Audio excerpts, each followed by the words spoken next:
Section 1. You'll hear two friends planning an event. First, you have some time to look at questions 1 to 6.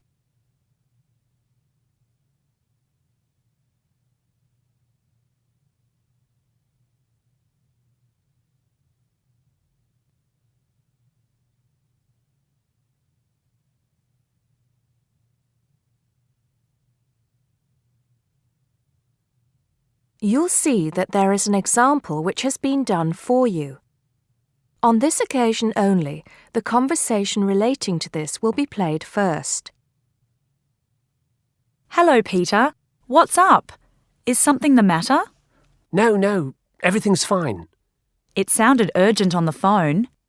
Did it? Joan said the situation had sounded urgent when they spoke on the phone. So, on the phone has been written as the answer to the question. Now we shall begin. You should answer the questions as you listen because you will not hear the recording a second time. Listen carefully and answer questions 1 to 6. Hello, Joan. I'm glad you could come. Hello, Peter. What's up? Is something the matter? No, everything's fine. It sounded urgent on the phone. Did it? It's just that I've had this idea and I wanted to see how soon we could get it off the ground. Well, don't keep me in suspense. You know they're planning to close down the local clinic. It was in the newspaper yesterday, but most people have actually known for some time. Well, I thought we should do something about it. What did you have in mind? I thought we could organise a charity event and donate the money to the clinic. I know it doesn't sound like much, but it will show the local council how we feel and that we mean business. That'll take quite a lot of organising. Why don't we just hold a protest outside the town hall? A protest would take just as much organisation as an event like this. Besides, I think fewer people would turn up. A village fair or something like that would attract more people and get money for the clinic. People are more generous when they're enjoying themselves. OK then, it sounds good to me. How do we start? First, we put our heads together and come up with a list of people who'll be willing to help and people who can provide us with some of the things we need. For example, we might need a caterer to provide refreshments, a rock band for entertainment, tents and so on. Then, we do a lot of telephoning around and try to get everybody together at the same time in the same place. Sounds like a lot of work to me. Well, that's only the beginning. First things first, though. Let's decide now on who to get to the initial meeting and where and when to hold it. Fine. Well, the village hall would be the best place to have the meeting. It's not as big as the youth club, but it's warmer. There'll be no problem getting permission to use it, but I suppose it depends on how many people we invite. We don't want too many, otherwise the meeting will go on too long and nothing will get decided. But the village hall is a good idea.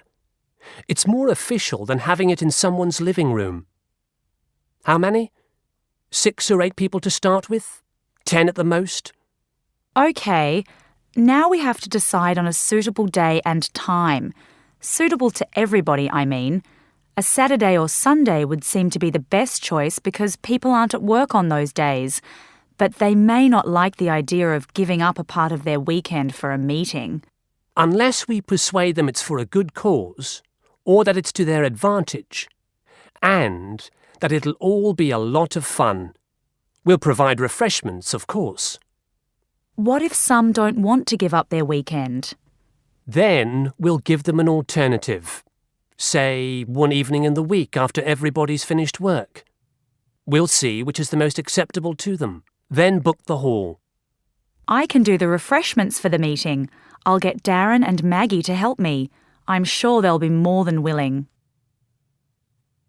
Before you hear the rest of the conversation, you have some time to look at questions 7 to 10.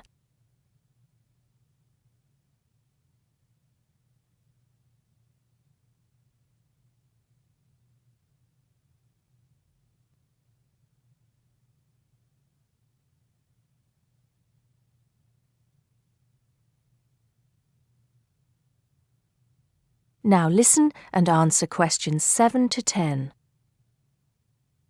So, what's next on the agenda? A list of who we want at the meeting. Yes, of course. Obviously, we want someone from the clinic. I think Dr. Perkins would be best. He can tell us exactly what the financial situation is there. You know, how much money it takes to keep the place running, and how important it is for the community to have the clinic. The vicar too. He can rally lots of support. And Mr. Sims, our Member of Parliament. He is very busy, but I think I can persuade him to come, or get his wife to persuade him to come. I see her quite a lot socially. That's great. 2 other people I have in mind are Freddie Smith. The journalist? Yes. Well, he's the editor of the local paper now and might be useful. He might let us advertise for free, and he'll know how to go about getting leaflets and posters printed. That's another thing. We'll need volunteers to put leaflets through people's doors and stick up posters all over the place. We can decide that at the meeting. What about the other person? What other person? You said you had 2 people in mind, Freddie Smith and... Oh, yes, Mr. Gates. Mr. Gates. Do I know him? You must do. He owns Greatfields Farm. We need a large area to hold the fete. Right. So how many have we got then? 7 or 8? There's Dr. Perkins, Mr. Sims, that journalist... Freddie Smith, you mean? Yes, him. And the vicar and Mr. Gates, the farmer. That's only 5. There's you and me, that's 7. That will do for now. Let's start making phone calls. That is the end of section 1. You now have half a minute to check your answers.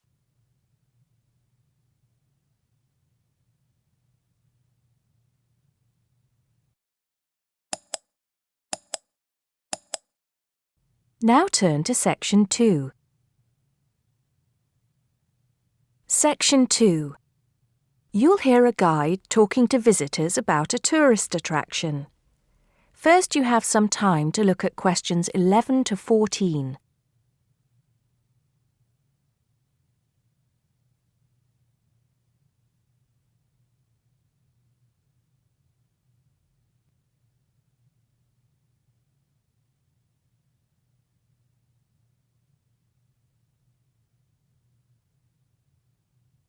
Now listen carefully and answer questions 11 to 14.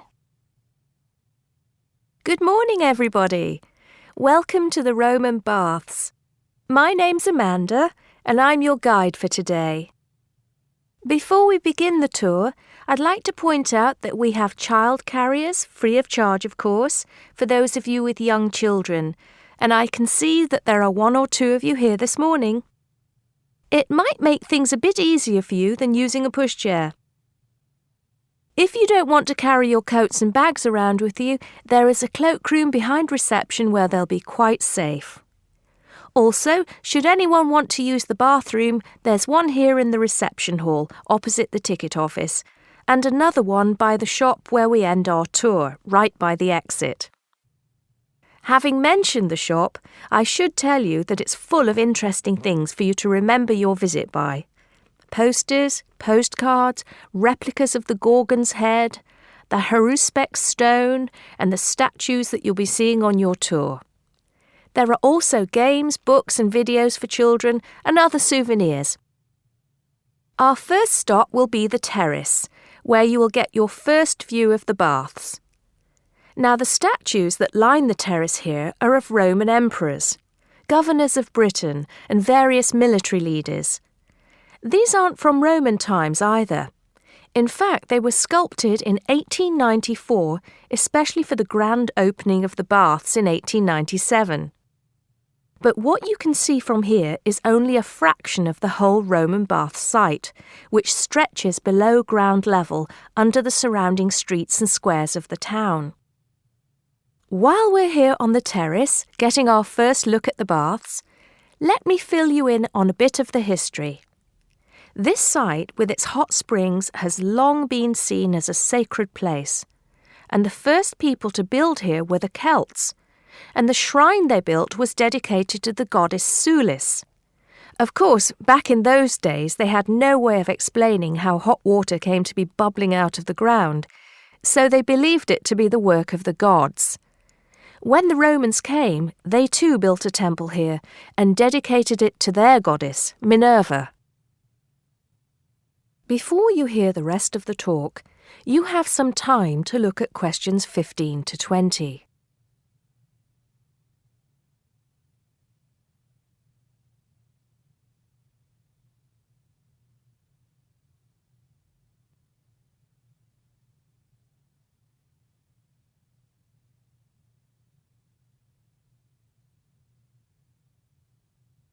Now listen and answer questions 15 to 20.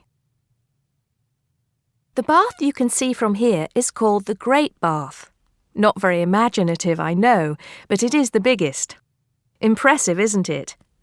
At one time it was housed in a huge vaulted hall 40 metres high, which for many people of the period must have been the largest building they'd ever seen in their lives. The bath itself is 1.6 metres deep, ideal for bathing, and has steps leading down to the water on all sides. The niches or alcoves you can see all around the bath would have had benches and possibly small tables for drinks and snacks. Not a bad way to spend your free time, relax, and tell yourself it's all good for your health. Let's move on to our next stop, the Sacred Spring. This is the heart of the site, where the hot water bubbles up from the ground at a temperature of 46 degrees centigrade. The water comes up from a depth of between roughly 2,500 and 4,500 metres, where geothermal energy raises the water temperature to between 64 degrees and 96 degrees. Over 1 million litres of this hot water rise up here every day, and as well as being hot, the water is rich in minerals, and it was thought it would cure various ailments and illnesses. In fact, people came here from all over the Roman Empire to try out its healing powers. Before we take a look at the changing rooms and saunas, which are known as the East Baths, and the plunge pools and heated rooms of the west part of the bathhouse, we'll pass through the site of the temple and the temple courtyard. Here we are. This temple is one of only 2 known classical Roman temples in Britain. The other is the Temple of Claudius at Colchester. This temple is said to date from the late 1st century AD, being built between 60 and 70 AD. But the original temple has been knocked about and added to over the centuries, and what you can see here are just bits of the original temple. OK, shall we move on? That is the end of section 2. You now have half a minute to check your answers.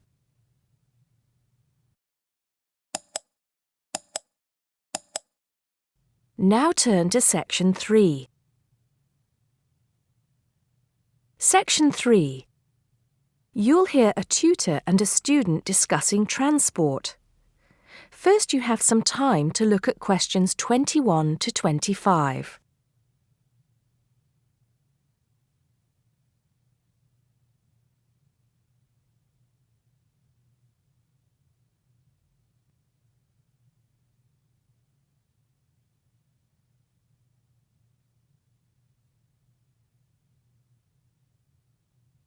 Now listen carefully and answer questions 21 to 25.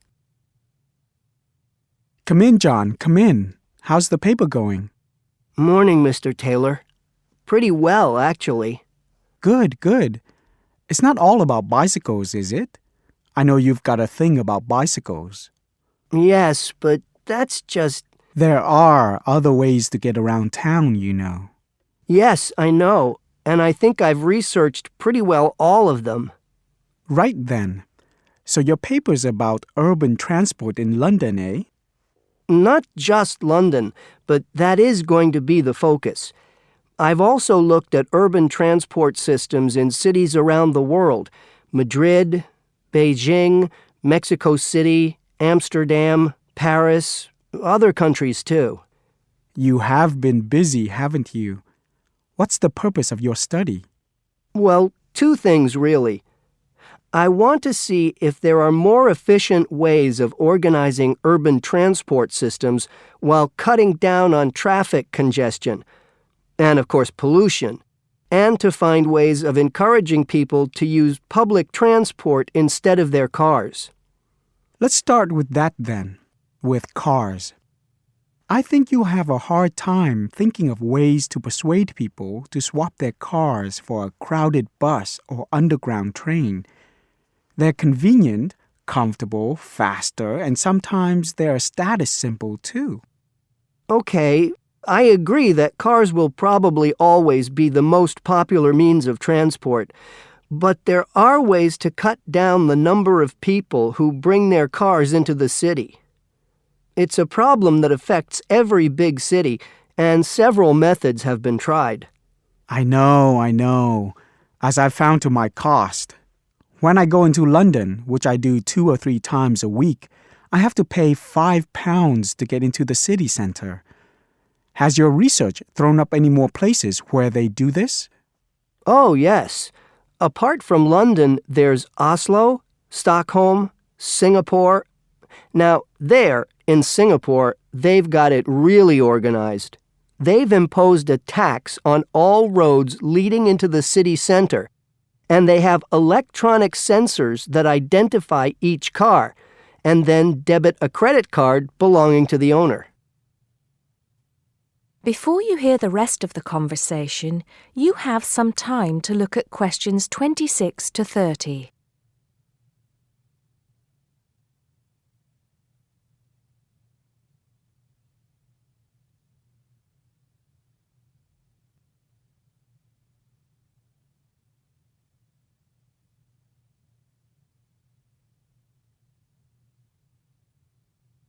Now listen and answer questions 26 to 30. And other cities, instead of charging motorists to come into the city center, have tried other measures. Such as? Well, in Athens, cars are only allowed to go into the city center on alternate days, depending on their license plate number. In Bogota and some other Latin American cities, such as Quito and Sao Paulo, they've developed what is called a BRT system. A what? A BRT system, a bus rapid transit system.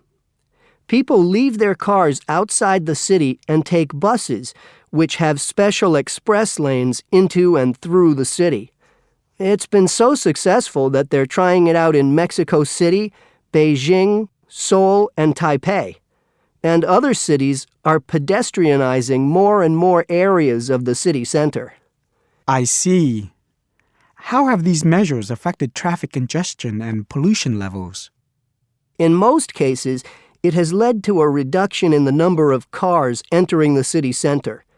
Certainly in Singapore, where it's now much easier to move around the city and the air is much cleaner than most other cities in that part of the world. London, too, I believe. I can give some facts and figures if you like. Please do. In the first year after the tax was introduced, the number of people using buses to get to the city center rose by 38%. Really? 38%? Incredible. Yes, and the number of cars entering central London dropped by about 18%. There's more. The number of people using bicycles and mopeds went up 17%. I knew we'd get to bicycles at some point. Well, yes. In the city, the bicycle has a lot going for it. You can avoid traffic jams, there are no parking problems, they don't pollute, they're cheap to run, and they don't cost very much. Oh, and here's another fact for you. You can fit 20 bicycles in the space needed to park one car. Well, I never. But I can't see it catching on. Besides, we seem to be getting off the point. Not at all. China, Japan, and Holland have all integrated bicycles into their urban transport systems. In Holland and Japan, they've got special parking areas for commuters who get to the station by bike. And Japan has even built multi-story parking facilities for bikes close to railway stations. Then look at America. In New York, delivery services use bicycles because they can deliver messages and small parcels far more quickly and at much lower cost than cars or vans. Even the police use bicycles. In fact, in about 80% of the towns in America where the population is around 500,000, the police regularly patrol on bicycles. And they have proved to be effective because they can reach the scene of an accident or crime faster and more quietly than officers in patrol cars, making a lot more arrests per officer. Well, you do know your bicycles, don't you? But I do need to hear more about the public transport system and what's to be done about that. And I'd like you to look a bit more into the economics of it, how much it will cost to improve the situation, and so on. Okay? Right. See you next Tuesday. Yes, next Tuesday. Bye, Mr. Taylor. That is the end of Section 3. You now have half a minute to check your answers.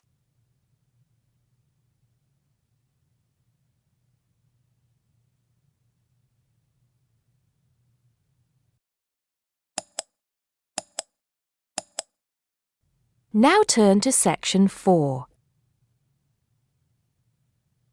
Section 4. You'll hear a lecturer talking to a group of science students. First, you have some time to look at questions 31 to 34.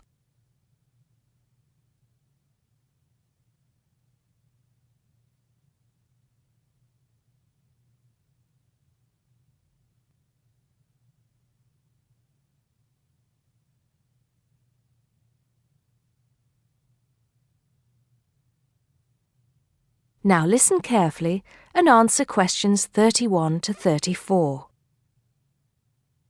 Good morning, ladies and gentlemen, and welcome to the science faculty. As you may know, my field of study is neurobiology, so you may be wondering what I have to say to those of you who are studying physics or chemistry or geology, even those of you who intend to become doctors. In fact, what I have to say is aimed especially at those who wish to enter the medical profession, though the main point applies to all of you. And what is my main point? Basically, it is that you shouldn't get stuck in too narrow a specialization. What I mean is, too often doctors and scientists become experts on one small aspect of their subject and neglect the rest. Perhaps you have heard the joke about a doctor being introduced to another doctor as an expert on the nose. "Oh, yes," said the other doctor. "Which nostril?" I know that more and more it is necessary to specialize, because when you finish your studies, you have to find a place in the job market. But I do believe that it is damaging both to you personally and to the profession. You may be surprised to know how many physicians in the past were men of wide culture. Many were interested in the humanities, from the arts to literature to philosophy. A surprising number of them, from Rabelais to William Carlos Williams, became poets, novelists, and playwrights. Men of science have written clearly and intelligently about society, psychology, and politics. This tradition is not dead.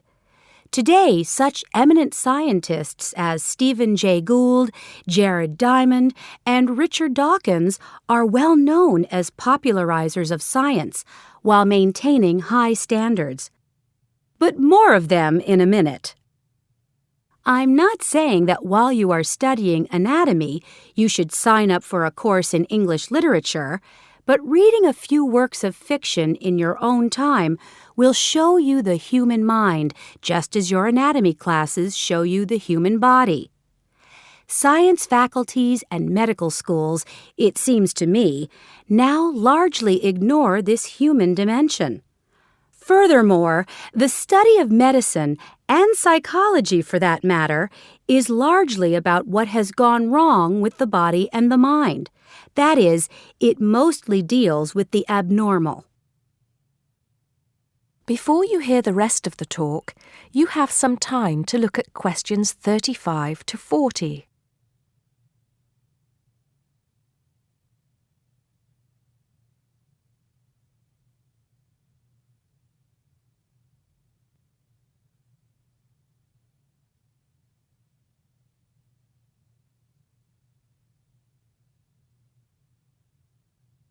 Now listen and answer questions 35 to 40.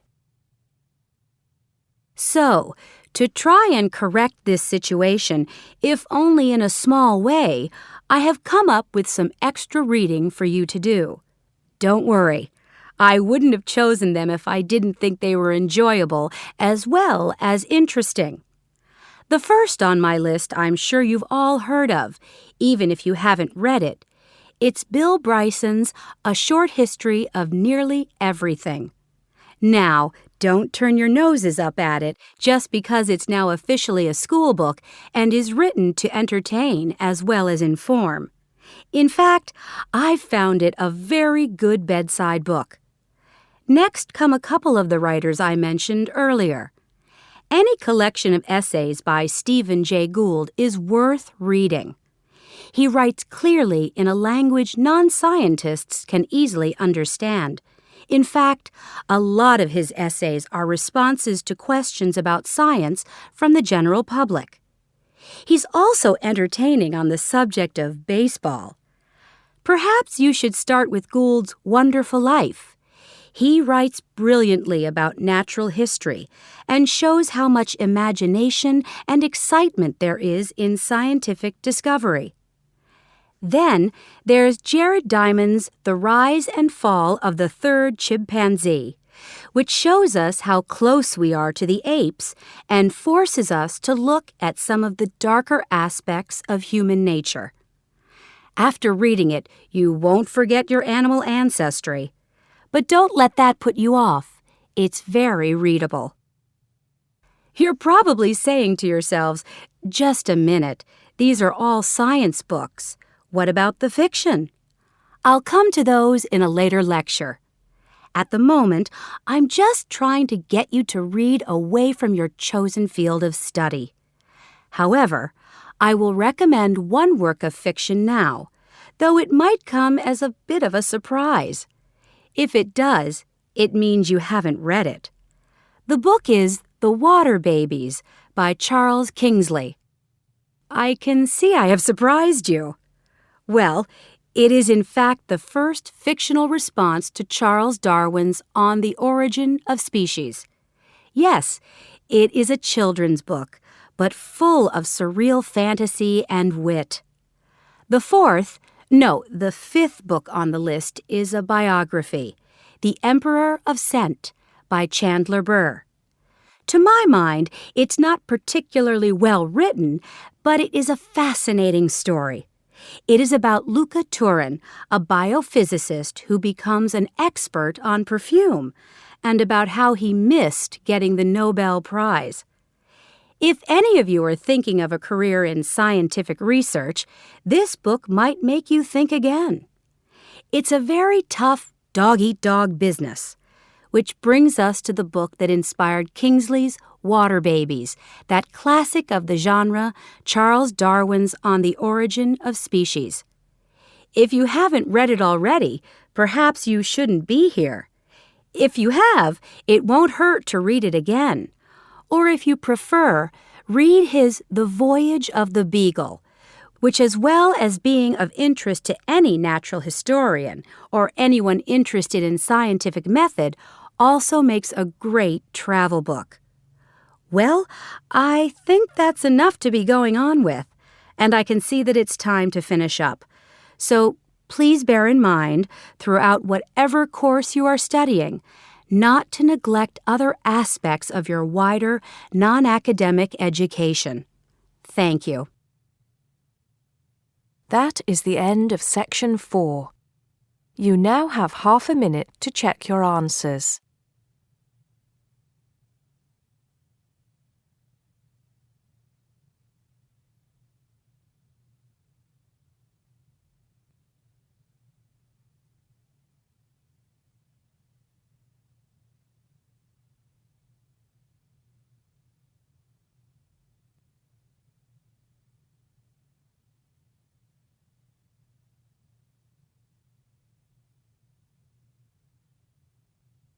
That is the end of the listening test. You now have 10 minutes to transfer your answers to the listening answer sheet.